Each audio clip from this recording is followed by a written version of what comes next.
Hey everybody, hope you're doing well. Hope you had a good 4th of July, a good weekend, enjoyed yourself. I wanted to just make a update video on my stash. It has been 6 months since I started using it. My first purchase, I believe, was Defending America January 3rd of this year, 2017, and it is now July 5th, 2017. So we're at 6 months. So I kind of want to go over my review of it, the ETFs I picked, why I picked them, so on and so forth. Just to give everybody a better idea of why I think this is a good app and how it could benefit you. So, just full disclosure, the whole mindset when developing this portfolio was based on the incumbent president or U.S. president, based specifically on trade deals. So like, what trade deals are we going to do, and what are the sectors that as a result are going to benefit? And this portfolio is basically going to play out for the next 4 years. So it's a multi-year portfolio, but it's based during one term of a presidency to kind of give you that perspective. Now, what I chose was the Live Long and Prosper ETF. And again, these are all ETFs, meaning they are a batch of single stocks.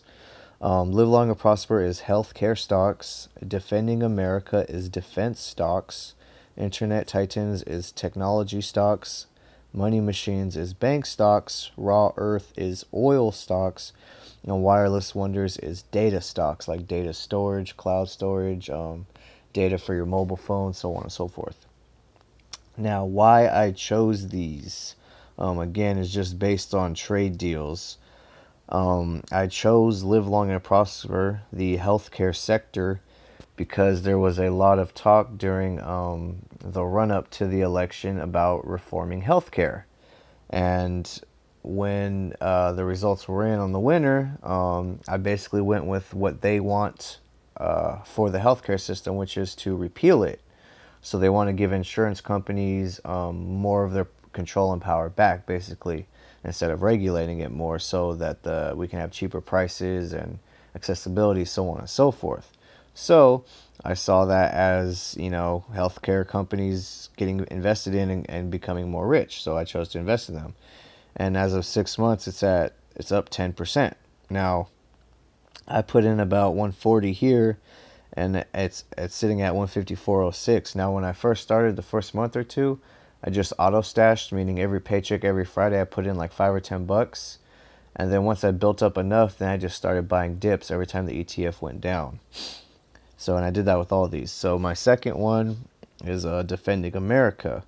The reason why I chose this one is because, again, with trade deals, the United States is the largest supplier of weapons. Defense companies are multi-billion-dollar businesses. 50% of our taxes goes towards defense, so it's a big industry for America. So, and with all the talks of, attacks and terrorism, so on and so forth, that always gives motivation to these stocks and ETFs to go up. So with this one, we're sitting at 8.37%. I'm sorry, 8.72%. Again, I put in about 140. It's at 152. The next one is Internet Titans. Now, I just chose these ones because I live in the Bay Area where a lot of these tech companies are at. I really like tech. I like the direction tech is taking us, and I want to be as far at the beginning of that as possible, and just keep adding on. But you have your holdings here. Tech's just Amazon, Facebook, Netflix, Alphabet, PayPal, Salesforce, eBay, Expedia, Citrix, and a bunch of other ones. The trend with these, again, is just growth in the tech sector. I didn't really show these ETFs. Defending America will just have Boeing, United Technologies, Lockheed Martin, General Dynamics, Raytheon, Northrop Grumman, Rockwell, L3 Technologies, Transdim, Textron. And Live Long and Prosper will have Johnson & Johnson, Pfizer, United Health, Merck, Medtronic, Amgen, AbbVie, Celgene, Bristol Myers, Gilead. Now, These aren't all of the stocks that are in it. These are just like the top 10 ones that they're showing here, and then there's more inside of it. But that's kind of just what they have in these ones. Money machines. So money machines is my bank stocks. And what we have in here is JP Morgan, Wells Fargo, Bank of America, Berkshire Hathaway, Citigroup, US Bank Corp, Goldman Sachs, Chubb, American International, and American Express. The reason why I chose bank stocks is because there was talk about repealing the Dodd-Frank Act, which was, again, going to loosen regulations, but this time for the banks, basically giving them more free rein to loan, create more debt, grow the economy that way. But of course, more debt means more chance of a crash later on. But this is sitting at 6.43. Now, Internet Titans, Defending America, and Live Long and Prosper have all touched 10% since when I started at a couple points. That's where they topped out at, but right now this is kind of where they're sitting. Money Machines, this is the highest it's been at 6.43. When I started it was kind of up and down, maybe between 2% positive, 2% negative. And the more and more in the Congress and the Senate and everything they talk about, repealing, replacing, so on and so forth. That's what's giving these ETFs momentum.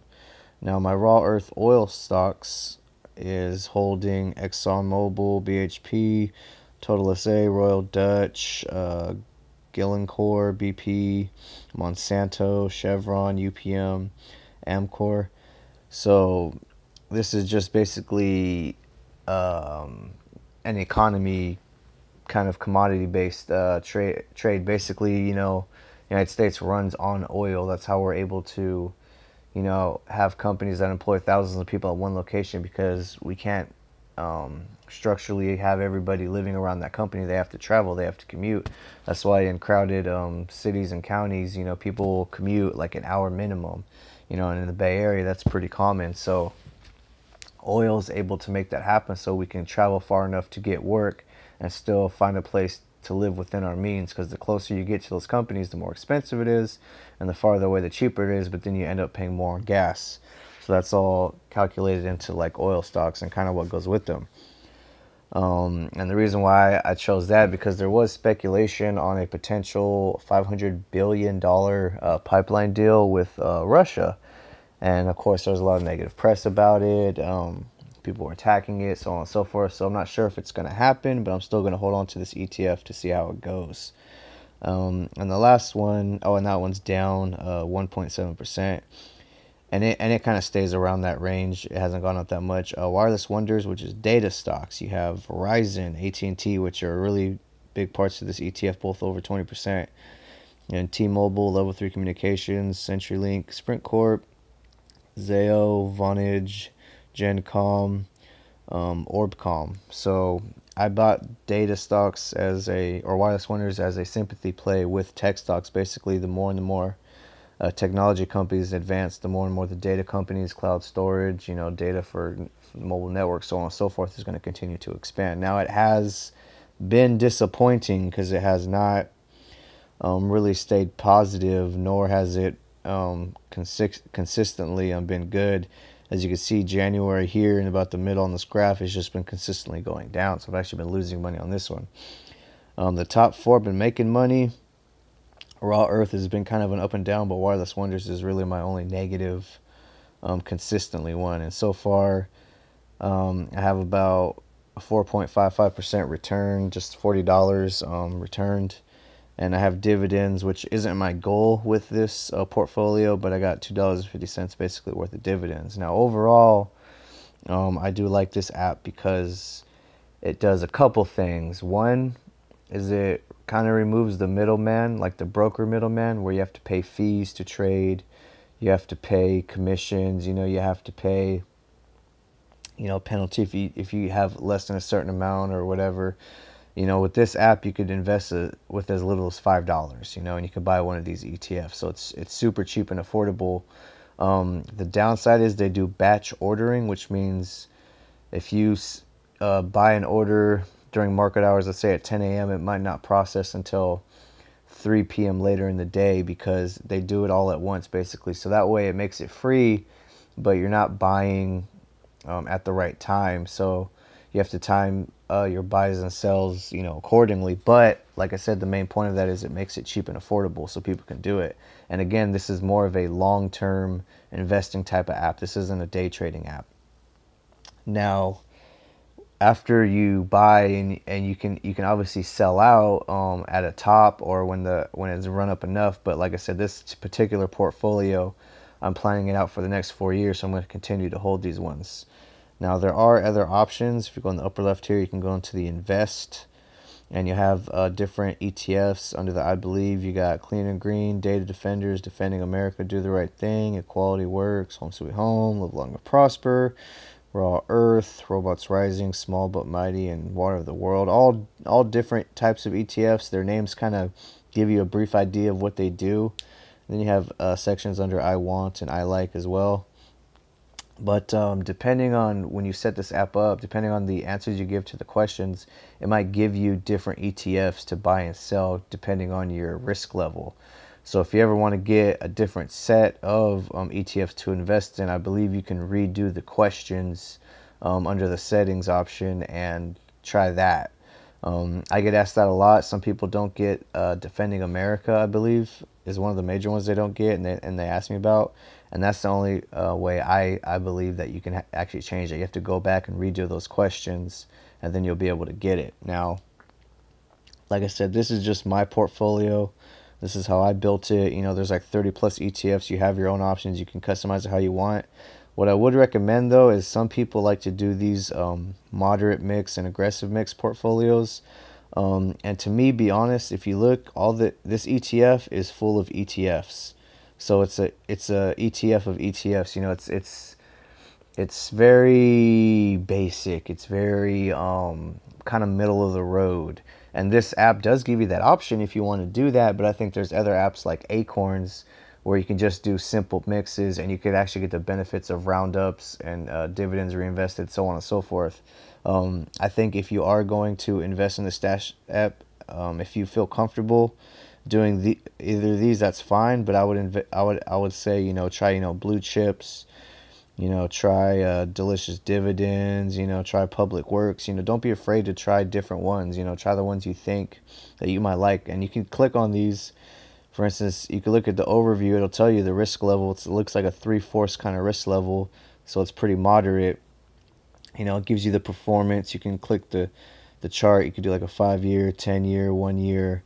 You could look at historical performance. You could see who owns it. So 5% of the Stash community owns it, and they have suggestions based on this one if you want to invest in other things. I mean, there's things in here to go through that you could learn from, and you can even go to the learn option, and they got little articles and stuff, and you can read about, and basically teaches you about the ETFs and what kind of profitability you could have from it and why you'd invested in it, so on and so forth. So this app has a lot to offer and to teach people, so I do recommend it. But going forward, just with the videos that I do on this channel, I just specifically do my 6 ETFs, and I do like little alerts every now and again on my Twitter, which is also @AppTrades, to kind of follow up on these to anyone who's invested in them or interested in them. Every time there's something going on that's major with the trade deal or whatever with these ETFs, I like to let people know, because pretty soon or almost immediately you'll see a rise or a decline in them. But anyway, that's just kind of my 6-month overview. I hope this is helpful to people, because I want to help people get involved in investing. I mean, I'm not the greatest investor. I've done okay for myself. I've been able to pay down debt, move into a better place. I've done a little in my life to do better. And it's through apps like this, because one, they save on fees, which is huge in investing and trading. The financial world, it's huge, because people always want to charge you fees for everything. And I'm not saying they shouldn't charge you fees. Some services are worth the money, but the fact is, the majority of people, I think like 60% of, at least in the United States, don't even have like $1,000 in the account, and can't even afford like a $500 emergency. So for them to open an account, pay $3, $4, $5 a trade, on commissions, have to pay for account minimum if you go over, so on and so forth. All these little things, it cuts out your wallet, and it makes it very difficult. So thankfully there's apps like this that can solve that, and you could do it all from your phone. I mean, that's the best thing, is having that mobility. You could look at this anywhere. So I highly recommend it. A lot of people are going to talk crap as always, because maybe they didn't have luck, or they just tried it for a day and didn't like it, or they simply put $100 in a moderate mix and then just walked away from it. Investing is a daily thing. You don't have to put in hours a day. You don't even have to put in like 10-15 minutes a day. But if you're investing long term, you should at least be looking at your investments every week just to see where they're at. And that could take like 30 seconds to a minute. It could be just really quick. You don't have to dedicate your life to it, but if you want to get better at it, you're definitely going to want to dedicate more time to it. So anyways, that got kind of off topic there, but hopefully this is helpful. Again, if you have any questions, always leave it in the comments. I'll do my best to answer. If you like this video, just help me out. Click like, subscribe. I'll keep the channel going. Share it if you think it could help somebody. That's the main thing with this channel, is just trying to help people become informed. There's plenty of other videos and articles on Stash, both good and bad. I would encourage you to read and watch all of them, before you make the decision, before you spend your money, because that's the main thing. You're choosing to spend your money here. That's important to know. So don't just buy in something just because some person told you, or sell it because some person told you. Do the work yourself. Do your best to understand it, and that's how you'll be profitable. So anyways, good luck. Again, I hope you had a good holiday weekend, and talk to y'all in the next video.